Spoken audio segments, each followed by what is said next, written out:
May 1940. Cameras roll as the German army storms across France, filming the front lines of a conflict fought with a ferocity and speed never before witnessed in the theater of war. Ruthless aerial onslaughts, remorseless tank attacks, and seemingly inexhaustible stormtroopers push hundreds of thousands of British and French troops to the brink of annihilation on the beaches of Dunkirk. This is Blitzkrieg, lightning war, as you've never seen it before. Now, rare, newly colorized footage will take us to the heart of the action and reveal just how close the Germans came to winning the war and stamping Nazi rule across the planet.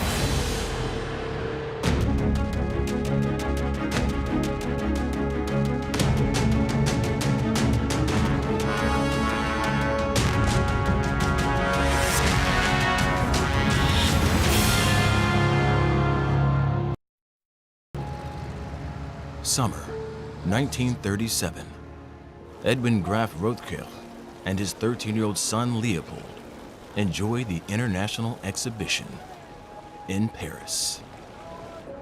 The event is dominated by the Soviet and German pavilions. The Senegalese people in the French colonial section catch Rothkirch's eye. Father and son enjoy their vacation. In 3 years, Rothkirch will return to Paris under very different circumstances. As an avid amateur movie maker, Major General Rothkirch films every aspect of his life, like an SS cavalry parade through Munich. The swastikas signal the tightening grip the Nazis have on Germany.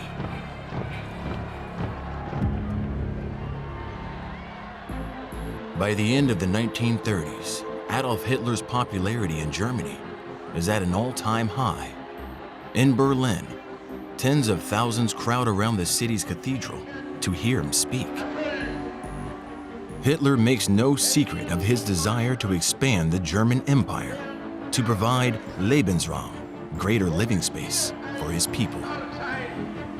The crowds back his ambition.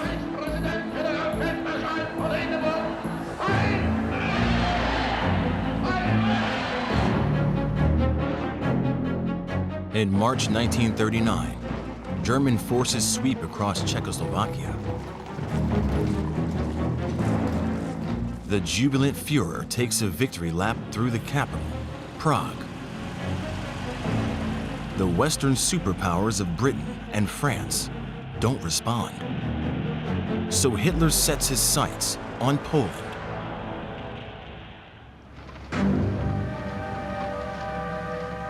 The start of the German invasion of Poland is marked by Panzer Mark 111s rolling across the border. They are filmed by special military-trained camera units. The idea of embedding German film crews with frontline soldiers in the Wehrmacht was the brainchild of the Minister of Propaganda for the Third Reich, Joseph Goebbels. He believed in the program of manipulating societies through propaganda in order to further the German war effort. Goebbels' carefully curated newsreels are shown weekly in every German cinema. They glorify Hitler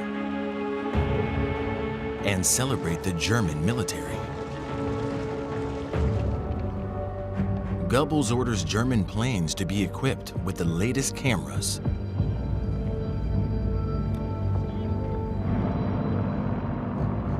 Propaganda films celebrate the screaming near vertical bomb runs of Junker 87 Stuka dive bombers.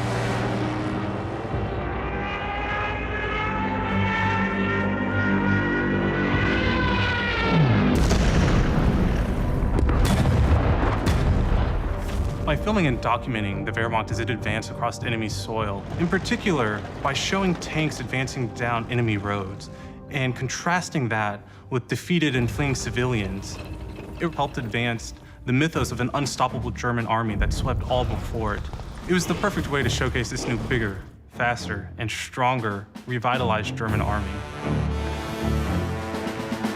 Poland quickly falls to the Nazis.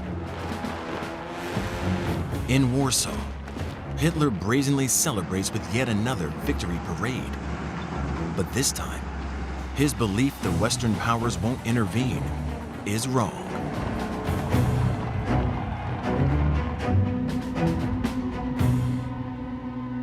After a hastily convened war cabinet, Britain and France declare war on Germany.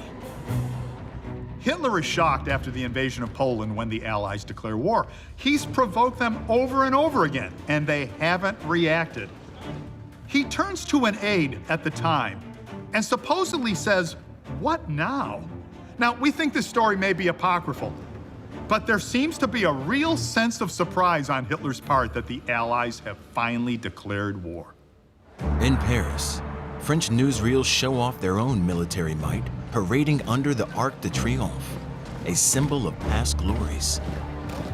With over 2.5 million troops, backed with fast and maneuverable tanks, like the Hotchkiss H-39, France boasts the most powerful army on the planet. Not only do the French have military superiority, they also have a formidable defensive system, the heavily fortified Maginot Line. Stretching along 280 miles of the French-German border, the Maginot Line is a state-of-the-art network of thick concrete bunkers, armed with guns, mortar, and anti-tank emplacements. With war looming, French newsreels reassure the public that the architects of the Maginot Line have planned everything to the last detail,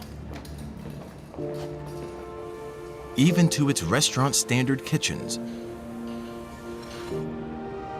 and underground church.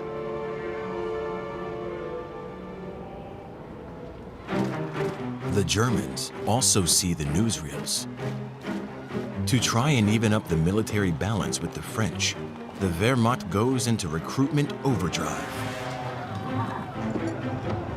51-year-old World War I veteran Edwin Graf Rotkirch is called into active duty. A show jumper in the 1932 Olympics, Rotkirch trains rookies in the mounted 9th Reserve Company. A river crossing has a steep learning curve. War horses may seem like a throwback to a previous era, but the German military relies heavily on them and will use almost 3 million over the course of the war. With tensions rising and the Allies aware a German attack could come at any time, 150,000 troops of the British Expeditionary Force arrive in Belgium to bolster French defenses. Allied preparations for the German invasion of the West very much included their thinking that there would be a rerun of the 1914 plan, an attack through central Belgium, this time a mechanized version. By putting their first-class mobile troops in central Belgium, there was a belief that they could be moved forward to stop the German advance, draw the Germans into an attritional battle they couldn't win. Initially, the German plan is to once again invade France through Belgium.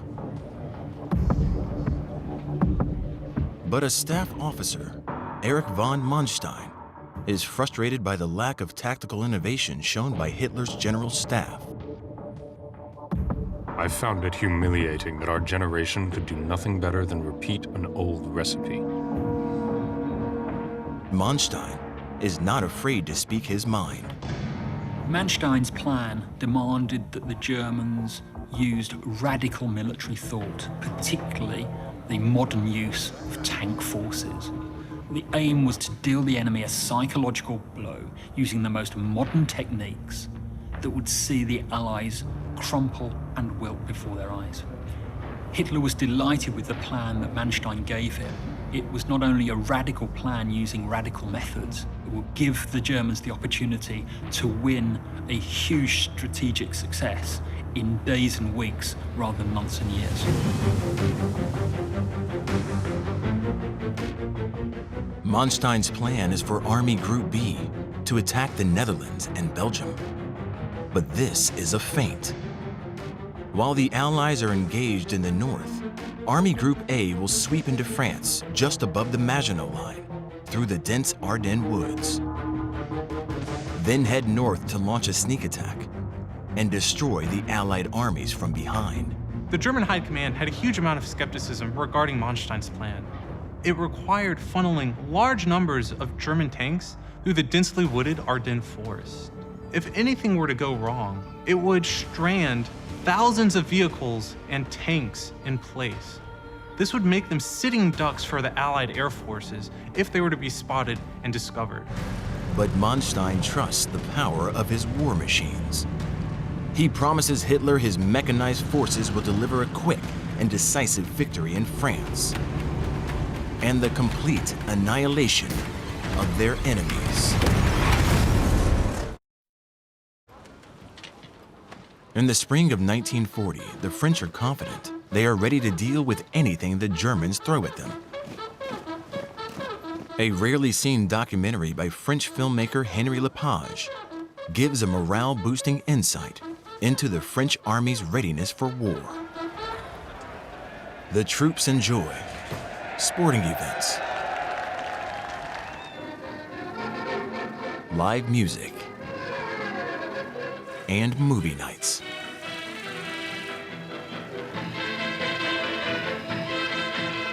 There's even dancing in the streets. It's all very lighthearted. But Lepage shows almost nothing of the troops training for war. France's allies show far more concern. On May 10, 1940, Winston Churchill becomes Britain's Prime Minister. He counters Hitler's aggression with his own impassioned declaration. You ask what is our policy? I will say it is to wage war by sea, land, and air, with all our might, against a monstrous tyranny never surpassed in the dark and lamentable catalogue of human crime.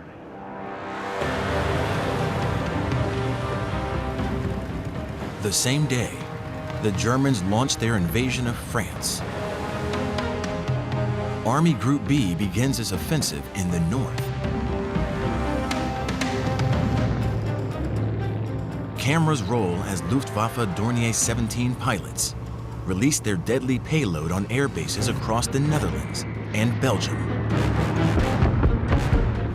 With the threat of Allied airborne retaliation removed, elite paratroopers of 7th Air Division drop onto key defensive sites in Belgium. They're carrying new ultra-destructive hollow-tipped explosives. The shaped charges focus the weapon's blast to destroy even the most fortified positions.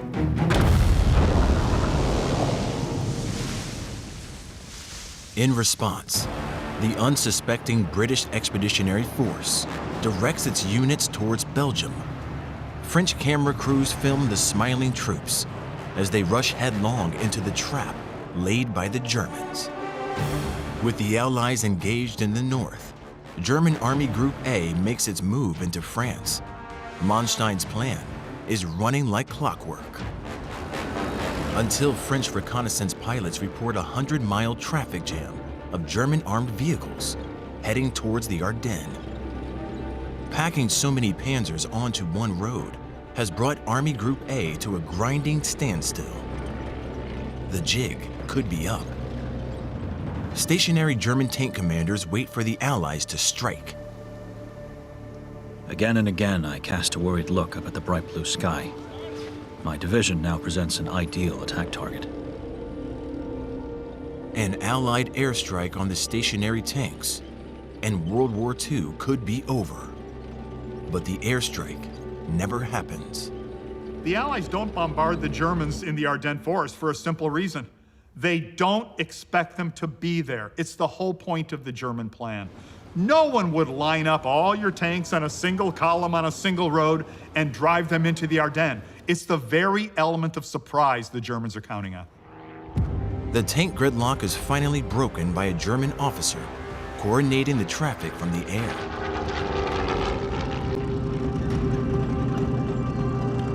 France's military leaders remain convinced the Maginot Line will stop any German advance in the south. But by traveling just 12 miles west of where the line ends, Army Group A avoids the barricade altogether.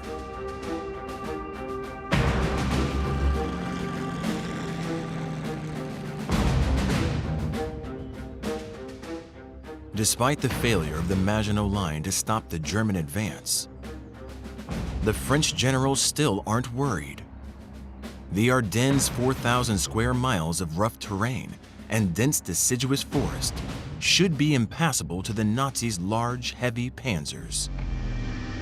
But as the Germans press on, camera crews embedded with the 8th Panzer Regiment show tank commanders examining reconnaissance maps that show the Ardennes isn't quite as impenetrable as the French hope. Following carefully planned routes, the 8th Division's Panzer Mark IIs break off from the main road. The drivers expertly negotiate the twisting, turning forest paths. The French High Command was driven by hope rather than reality, and they believed that the Ardennes were impassable, but the Germans had done their homework. Radio assets were used to very great effect, and together with a great plan and also very bold leadership, it allowed them to pass armoured vehicles through the Ardennes with great speed, far more quickly than anybody had ever expected. In just a matter of hours, the panzers are through the woods. With the panzers now in the open, Tank Commander General Heinz Guderian orders his units to operate as fast-moving spearheads. His motorized divisions cover an astonishing 100 miles in a day. German troops, following behind the tanks, show extraordinary levels of endurance. Some haven't slept for 3 days. A feat made possible by the use of a stimulant known as Pervitin, an early version of crystal meth. Pervitin can numb fear and keep a person alert for days on end. Between April and July of 1940, more than 35 million Pervitin tablets are shipped to the German military. Often there is euphoria, an intensification of performance, a pronounced alertness. I worked through the day and my depression lifted. Stimulants provided an opportunity to make the man into a Superman, to continue his fighting actions far beyond that the enemy could ever perceive. Heinz Guderian and his Panzer Corps arrive at the town of Sedan on the banks of the River Meuse, just inside the French border. The French thought it would take 10 days to get there. The Germans do it in 3.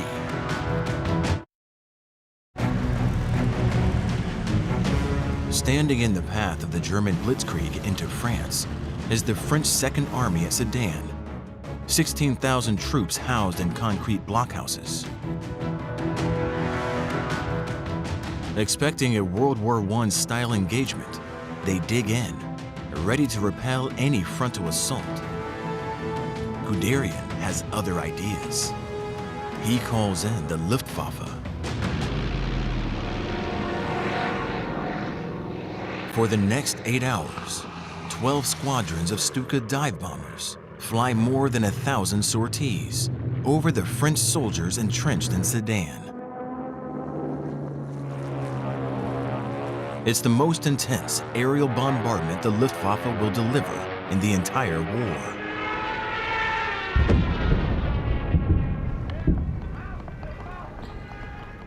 German propaganda crews brave the aerial onslaught to film sappers as they build pontoon bridges across the Meuse.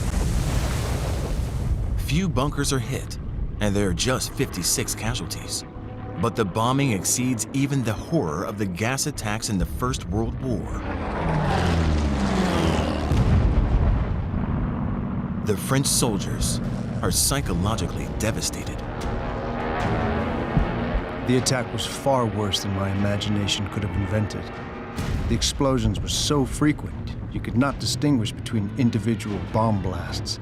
I was deaf and could hardly breathe. I made myself as small as possible, my world shaking. I sobbed. The German air attack not only fractured the French defenses, it also fractured the French psychologically. Once the Germans had crossed the Meuse, the French were in no position to offer any resistance. Major Wilhelm Emmerling, serving with the anti-tank battery 188, films the bomb-blasted ruins of Sedan.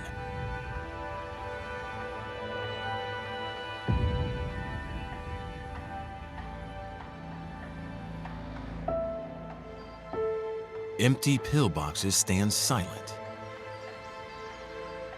Destroyed French tanks litter the roadside.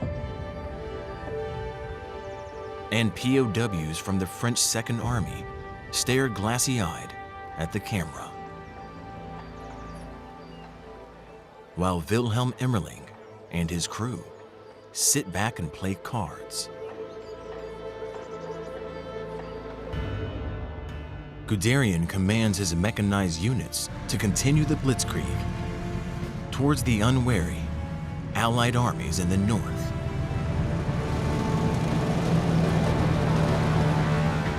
The jaws of Manstein's pincer movement draw closer together.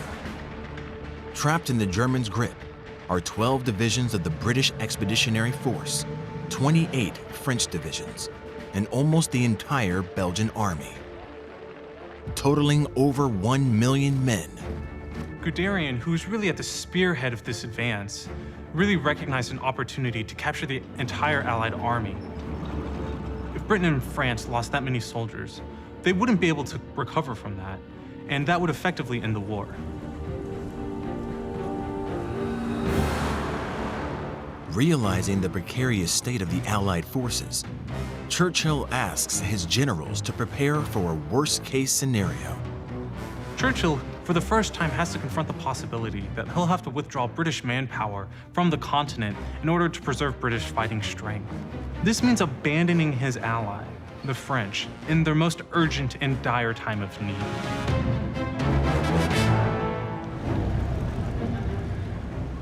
Footage shot by a crewman shows the 1st Panzer Division heading north towards the Allies trapped on the French coast.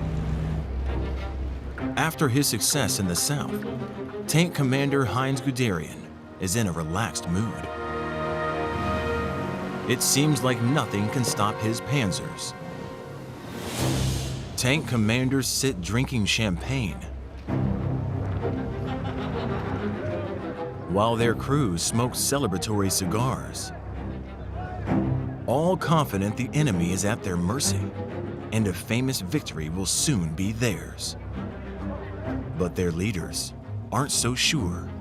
Hitler, having sanctioned a radical military plan, just at the point when it was about to be successful, got the jitters. His fear was that the tanks had rolled too far forward from the following infantry, and that left his troops open to the potential for a counterattack from the French interior, and the jittery Führer loses his nerve. Luftwaffe commander Hermann Goering has Hitler's confidence, and Goering wants the glory. He reassures the Führer his air force can destroy the enemy on its own. The German High Command orders its rampaging tank units to halt. Footage from the 8th Panzer Corps show their tanks and their crews sitting idle. Some units appropriate furniture, food and wine from French locals and take the chance to relax. Others used the delay to wash away the grime of 2 weeks of unremitting warfare. But some tank officers aren't happy. So Guderian and other corps and divisional commanders were absolutely furious and gobsmacked that right on the cusp of this glorious, unimaginable operational victory that had succeeded beyond anyone's wildest dreams, victory was being taken away from them at the last instance. What is this order to stop the panzer formations? Do we want to build golden bridges for the English, whose army is being squeezed in? It is sheer nonsense.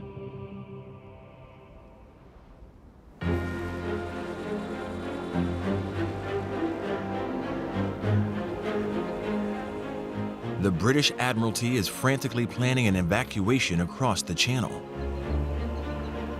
They choose the northernmost town in France, Dunkirk. It's an industrial port, flanked by wide sandy beaches, with long moles that jut out into the sea. French news crews record a steady stream of Allied soldiers retreating to Dunkirk by any means possible. Train, horse, motorcycle. Expecting the Germans to easily block the evacuation and with few ships in the vicinity, the British secretly fear they'll rescue just 40,000 troops from Dunkirk, less than a tenth of the number trapped there. Goering does his best to fulfill his promise. The Luftwaffe destroyed Dunkirk itself. The beleaguered troops have nowhere to go but the beaches. They scrabble over the sands, wade into the sea, and pray for rescue. With the Allies now exposed on the open dunes, Goering orders his Luftwaffe to wipe out their defenseless enemy.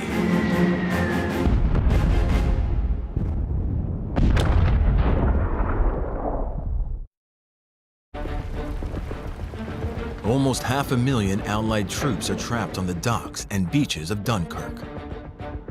Many thousands plunge into the water, hauling themselves towards the rescue boats. The struggling men in stationary vessels are easy targets for the predatory Heinkel 111s and Stuka dive bombers as they lay waste to the area.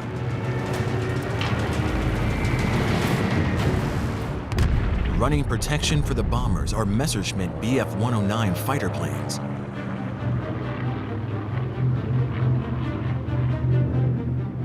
One of the pilots is Adolf Galland. After a near-fatal training crash, Galland badly damages one eye, only passing sight tests by memorizing the charts. Despite his compromised vision, Galland downs 3 Allied planes in his first combat flight. He'll add 100 more kills by the end of the war, elevating him to Fliegerass, aka Fighter Ace. Protected by flyers like Galland, Luftwaffe bombers strike Dunkirk again and again, their barrage bringing them to the brink of wiping out the retreating Allies. The din was infernal. To the scream of falling bombs was added the angry Hornets' noise of dive bombers, machine gun fire, the snarl of falling planes. To try and shield the stranded troops, the RAF deploys its latest fighter plane, the Supermarine Spitfire.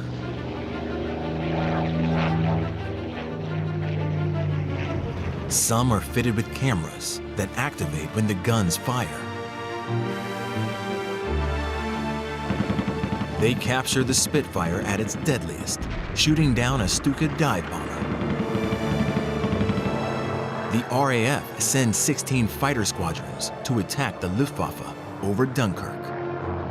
Able to bank and roll faster than the ME-109s, the Spitfire edges it in dogfights. In a single day, they claim over 38 kills. As the air battles rage, a hastily assembled evacuation fleet with over 50 destroyers starts its unlikely rescue mission. Recently discovered footage, taken by Lieutenant Philip Hall, shows one of the destroyers, HMS Whitehall, plowing through heavy seas towards France. Then Dunkirk itself comes into view. Smoke clouds from bombed oil refineries billow 15,000 feet into the sky. Everything had been devastated. There was smoke everywhere. And on the sea, it was horrible. Boats were sinking all around, some of which we could only see the mast. It was terrible. It was terrible. Destroyed boats block the harbor. Big ships like the Whitehall can't get close to the beaches. The Royal Navy had ships that required deep water in which to operate. What they didn't have were shallow draft vessels of an amphibious assault type that could land on beaches and extract troops from the beaches themselves. The British Admiralty issues a call to arms for anyone who has a vessel seaworthy enough to cross the channel. Over 800 civilian vessels, including merchant ships, yachts, and fishing boats, respond. A flotilla known as the Little Ships sets off towards Dunkirk. The civilian little ships were a taxi service, if you will, from the beaches back to the larger Royal Naval vessels. On the first day, just 28,000 Allied troops get off the beaches. The exhausted men scramble from little ships to big ones, but their terror isn't over. The Luftwaffe targets the ships in the channel.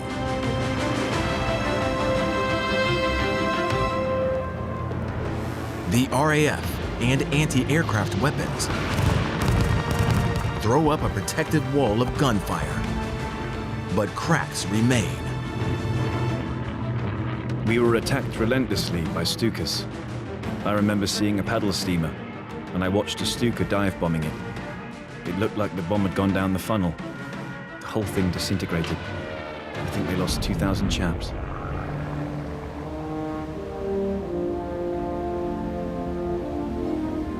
Overloaded ships arrive in ports along the southeast coast of Britain. In Dover, troops from the British Expeditionary Force and French armies disembark and reunite with their units.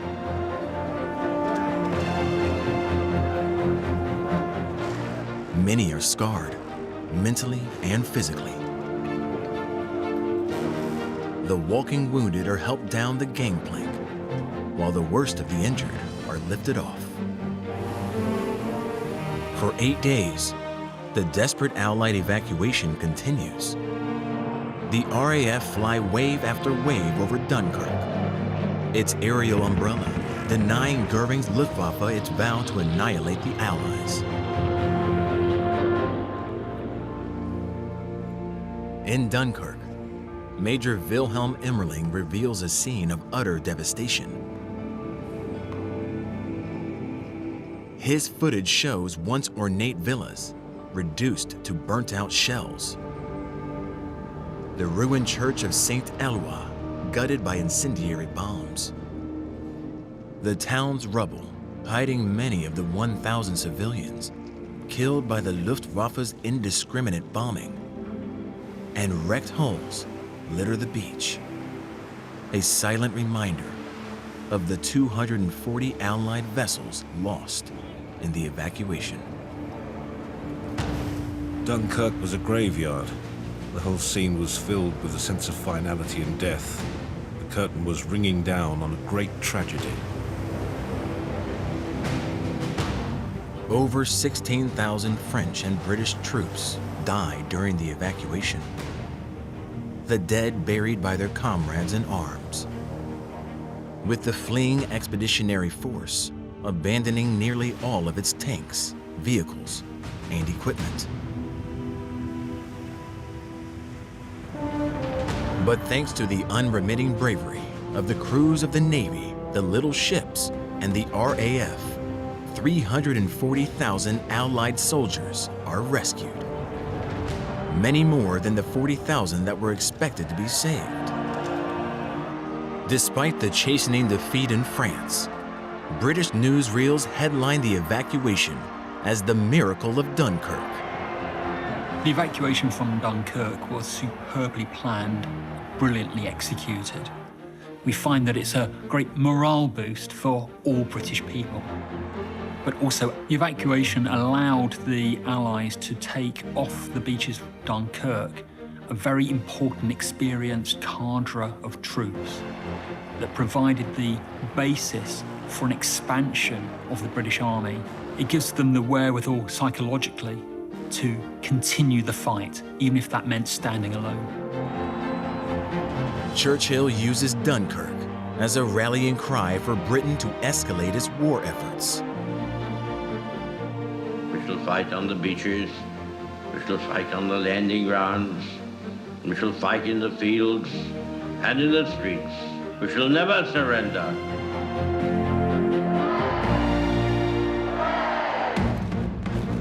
For the Germans, the Battle of Dunkirk is a missed chance to take the Western forces out of the war. But the invasion of France still rages. Almost a month into its campaign, the German army is still on the move. Now, it launches the second phase of its conquest, the wholesale destruction of the French military and the capture of the nation's capital, Paris. This phase of the offensive begins with armored units heading into the north and west central regions of France. At the same time, a separate force attacks the Maginot Line to the east to stop French units there reinforcing the defense of Paris.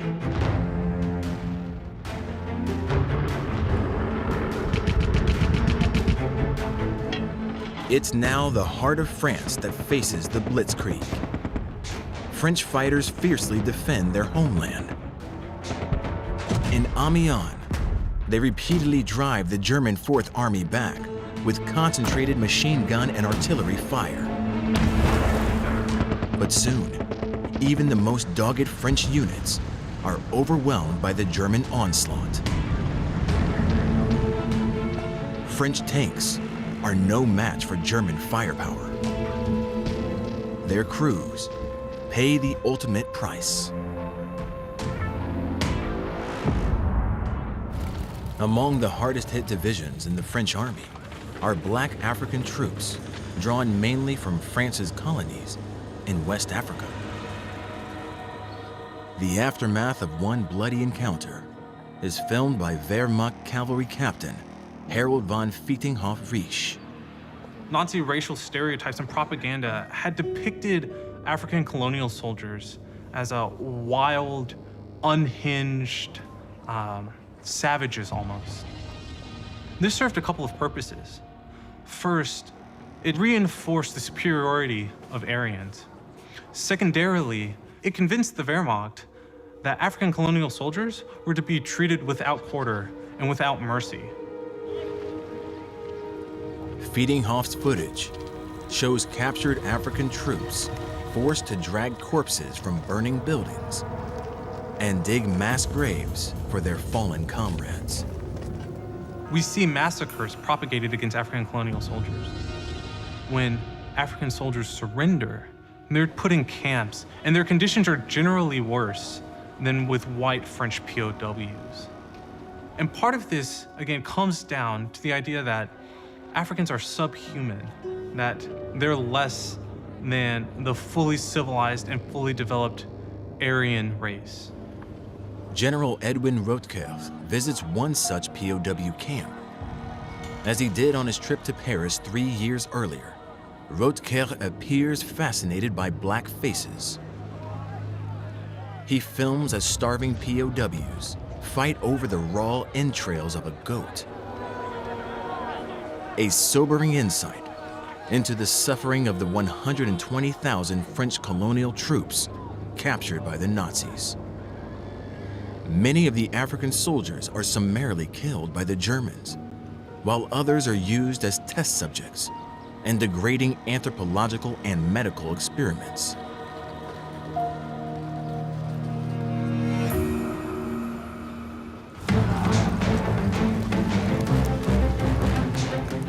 The the Wehrmacht blazes a trail of destruction that leaves cities in ruins.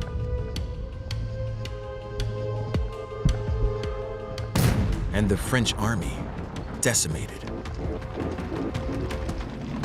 as it advances on Paris. Millions flee the city, shock written on their faces. A near-deserted Paris awaits the Nazis' arrival. U.S. Ambassador William Bullitt Jr. is the only diplomat of a major nation left in Paris. Fluent in French and German, Bullitt is appointed the city's mayor by Prime Minister Reynaud. After stepping in to convince the Nazis not to bomb the city, Bullitt negotiates the safe surrender of Paris.